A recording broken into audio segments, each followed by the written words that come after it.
जय हिंद दोस्तों। नमस्कार। कैसे हैं दोस्तों? आशा करते होंगे आप लोग बहुत अच्छे होंगे। दोस्तों बिहार डीएलएड का एग्ज़ाम्स हो गई है। बिहार डीएलएड का अब अगले मंथ में आपका एडमिशन होगा। लेकिन दोस्तों एडमिशन कराते टाइम क्या क्या डॉक्यूमेंट्स लगेगी, क्या क्या डॉक्यूमेंट बिहार डीएलएड में एडमिशन के टाइम लगता है दोस्तों, वो जानना जरूरी है। क्योंकि एडमिशन की डेट बहुत कम रहती है और कोई कोई बच्चे डॉक्यूमेंट्स अगर अपना नहीं बनवाए हुए रहते हैं तो उनको डॉक्यूमेंट्स के कारण भी एडमिशन नहीं हो पाता है। तो दोस्तों आप लोग बहुत अच्छे से सुन लीजिए क्या क्या डॉक्यूमेंट लगती है और क्या क्या डॉक्यूमेंट इस बार लगेगी। दोस्तों आपको हम पहला ए टू जेड इस वीडियो को पूरा सुन लीजिए। ए टू जेड डॉक्यूमेंट्स आपको से नहीं छूटेगी। ए टू जेड डॉक्यूमेंट आप बनवा लीजिए अगर आपके पास डॉक्यूमेंट नहीं है तो दोस्तों हम स्टार्ट करते हैं। दोस्तों पहला बात कि आपको एडमिट कार्ड लगेगी।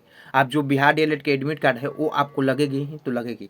तो एडमिट कार्ड आपका होनी चाहिए। एंड दोस्तों रिजल्ट जो आएगी उस पर आपका नंबर रहेगा वो लगेगी। और दोस्तों रैंक कार्ड जो रैंक आएगी उसको भी आप लोग टू कॉपी करवा के वहाँ देना होगा। तो दोस्तों वो डॉक्यूमेंट भी लगेगी। दोस्तों अब आपको सीएलसी होता है, एक एसएलसी होता है स्कूल लिविंग सर्टिफिकेट। तो दोस्तों एसएलसी की बात हम नहीं कर रहे हैं, हम सीएलसी की बात कर रहे हैं। तो दोस्तों आपको सीएलसी लगेगी। सीएलसी कॉलेज लिविंग सर्टिफिकेट यानी कि 12th का जो सीएलसी ओरिजिनल होता है वो लगेगी। अगर सीएलसी आपको नहीं रहती है या आपको जो जो डॉक्यूमेंट हम बोल रहे हैं वो अगर आपको नहीं रहती है तो आप बनवा लीजिए, नहीं तो आपका एडमिशन नहीं होगी। तो दोस्तों समझिए सीएलसी आपको लगेगी। सीएलसी आप अपना कॉलेज से ले लीजिए। एक चीज़ और लगेगी दोस्तों, 10th की मार्कशीट लगेगी और 12th की मार्कशीट लगेगी। तो 10th और 12th की मार्कशीट लगेगी। 10th की एसएलसी नहीं लगेगी लेकिन सीएलसी 12th की जरूर लगेगी। एंड दोस्तों अगर आप फॉर्म अप्लाई करते टाइम ग्रेजुएशन किए हैं, मतलब कि ग्रेजुएशन भी डाल दिए हैं कि हाँ हम ग्रेजुएशन कर रहे हैं, तो दोस्तों ग्रेजुएशन की भी मार्कशीट आपसे लगेगी। तो आप समझ लीजिए आपको से क्या क्या लगेगी। सीएलसी 10th का मार्कशीट, 12th का मार्कशीट, ग्रेजुएशन अगर आप फाइनल है वहाँ पर ग्रेजुएशन ऑप्शन में दे दिए हैं तो ग्रेजुएशन की मार्कशीट भी आपसे लगेगी। दोस्तों उसके बाद जाति लगेगी। अगर आपके पास जाति है तो जाति, अगर नहीं है तो जाति बनवा लीजिए क्योंकि जाति लगेगी। उसके बाद दोस्तों सीएलसी यानी जाति, देखिए जाति किसको लगेगी, जो फॉर्म भर दिए हैं और कोई कैटेगरी नहीं दिए हैं उनको जाति लगेगी। नहीं तो दोस्तों अगर कोई कैटेगरी दे दिए हैं, अगर आप ओबीसी के थी रैंक कम करने के लिए ओबीसी या ईडब्ल्यूएस से आप हैं तो आपको ईडब्ल्यूएस लगेगी ही लगेगी। तो ईडब्ल्यूएस अगर आपका पुराना है, 1 ईयर्स पुराना नहीं चलेगी, यानी कि 1 ईयर्स के अंदर का ओबीसी हो या 1 ईयर्स के अंदर का ईडब्ल्यूएस हो वही लगती है, तो वो आप बनवा लीजिए अगर आपके पास नहीं है तो। एंड दोस्तों आपको 5 फोटो लगेगी, 5 फोटो आपको लगेगी। अगर आपके पास 5 फोटो नहीं है तो 5 फोटो आप देख लीजिए जो आपका एडमिट कार्ड पे फोटो था। तो जो आपका एडमिट कार्ड पे फोटो था वो वैसा वैसा ही 5 फोटो लगेगी। एंड दोस्तों आपको निवास लगेगी, आय लगेगी। निवास बहुत कम की होनी, आय बहुत कम की होनी चाहिए, यानी कि 90,000 से कम की आय होनी चाहिए। तभी आपको कॉलेजेस, कोई भी कॉलेजेस के लिए, सरकारी कॉलेजेस हो या प्राइवेट कॉलेजेस हो, कोई भी कॉलेजेस के लिए दोस्तों आपको ये सारी चीज़ें लगेगी। तो आप उसे बनवा लीजिए। 5 फोटो लड़का हो या लड़की उसको लगना ही है। दोस्तों आधार कार्ड लगेगी। आधार कार्ड अगर आपके पास वैसा आधार कार्ड जो सारा डॉक्यूमेंट से मैच करता हो। क्योंकि आधार, अब देखिए एक चीज़ और, अगर आप एडमिशन कराने जाते हैं तो आपको आधार के साथ साथ आपको थंबनेल लिया जाता है, यानी कि थंबनेल क्या थी किया जाता है। अगर आपका अंगूठा भी नहीं ले रहा है या आपका अंगूठा भी मतलब कि सही से नहीं हो रहा है, बहुत बच्चे की परेशानी होती है, कम से कम तो 20% बच्चे की परेशानी होती है एडमिशन वाले। तो दोस्तों आप लोग अपना आधार कार्ड को चेंज करवा के अंगूठा को नया करवा ले ताकि वहाँ पर खटाक से स्कैन हो जाए।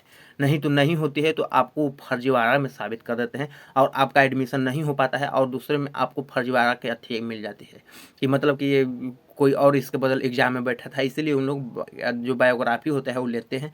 तो एडमिशन कराते टाइम वो लगेगी ही तो लगेगी। तो दोस्तों वो चीज़ आप करवा लें। एंड दोस्तों आधार कार्ड और पैन कार्ड भी आप लोग बनवा लें। पैन कार्ड तो ऐसे अनिवार्य नहीं है, पिछला बार पैन कार्ड नहीं लगा था लेकिन आधार कार्ड लगा था। तो आधार कार्ड दोस्तों लगेगी, 10th का मार्कशीट लगेगी, 12th की मार्कशीट लगेगी, 5 फोटो लगेगी, निवास लगेगी, जाति लगेगी, आय लगेगी दोस्तों। और रिजल्ट रैंक का जो आएगा, रिजल्ट आएगा उसका आपको 2 कॉपी लगेगी। और दोस्तों सीएलसी ओरिजिनल लगती है, यहाँ पर डुप्लीकेट से काम नहीं चलता है, 2 कॉपी से काम नहीं चलता है। क्योंकि उन लोग को जानना होता है कि आप लोग जो मतलब कि कर रहे हैं बिहार डे कहीं और आप लोग एडमिशन कराए नहीं ना है, इसलिए सीएलसी आपका ओरिजिनल लगेगी। तो सीएलसी ओरिजिनल अगर आपके पास नहीं है तो कॉलेज से ले लीजिए। कॉलेज वाले कुछ कुछ परेशानी करते हैं, कुछ कुछ पैसा लेते हैं, तो सब पहले ही कर लीजिए, ताकि उस टाइम जब आपको 10 दिन का टाइम मिले, 5 दिन का टाइम मिले, तो आप वो टाइम में ये सब काम नहीं करें। तो इसलिए आप लोग अभी ही कर लीजिए। वीडियो देख रहे हैं तो सीएल से ले लीजिए। और एडमिट कार्ड अगर आपके पास नहीं है तो एडमिट कार्ड का जुगाड़ कर लीजिए। कोई कोई बच्चे क्या होता है कि एडमिट कार्ड फाड़ के फेंक देते हैं, नहीं, और कोई कोई का एडमिट कार्ड वहीं ले रहा था, तो एडमिट कार्ड आप लोग निकलवा लीजिए, क्योंकि उस टाइम आप लोग हवा आ जाइएगा। एडमिट कार्ड का जैसा ही फोटो चलेगी, लेकिन फोटो नया पुराना कोई भी हो चलेगी, लेकिन एडमिट कार्ड वाला फोटो ही आप लोग देने का कोशिश करें, ताकि कोई प्रॉब्लम ना हो। तो दोस्तों आई होप ये वीडियो आपको बहुत अच्छा लगा होगा। दोस्तों आपके लिए एक और संदेश देना चाहते हैं, ग्रामीण डाक सेवक की भर्ती 40,800 पोस्ट पे आने वाली है। अगर आप भी ऑल इंडिया में कहीं से हैं तो जीडीएस की भर्ती बहुत अच्छी होती है दोस्तों, जिसको में कोई एग्जाम्स नहीं होते। दोस्तों जीडीएस ज्वाइन कर चुके हैं हम, इसलिए आपको सलाह दे रहे हैं। तो दोस्तों अगर आप भी 2024 में बिना एग्जाम के भर्ती लेना चाहते हैं, जीडीएस में अगर आप भी ज्वाइनिंग करना चाहते हैं, तो दोस्तों आपको इसको से बेस्ट ऑप्शन नहीं, आपको हम बताएंगे कि आपको कहाँ से फॉर्म भरना है। लेकिन दोस्तों इसके लिए आपको 10th में 40% से ऊपर नंबर होनी चाहिए। दोस्तों इसको में मेल फीमेल दोनों अप्लाई करते हैं। दोस्तों अगर आपका भी 10th में 40% से ऊपर नंबर है, तो दोस्तों चैनल को जरूर से जरूर सब्सक्राइब करें। एंड दोस्तों व्हाट्सअप ग्रुप का लिंक वीडियो के डिस्क्रिप्शन में दिया हुआ है, वहाँ से आप लोग व्हाट्सअप ग्रुप में भी ऐड हो सकते हैं। दोस्तों तब तक के जय हिंद, जय भारत। आशा करते हैं आप लोग बहुत अच्छे होंगे।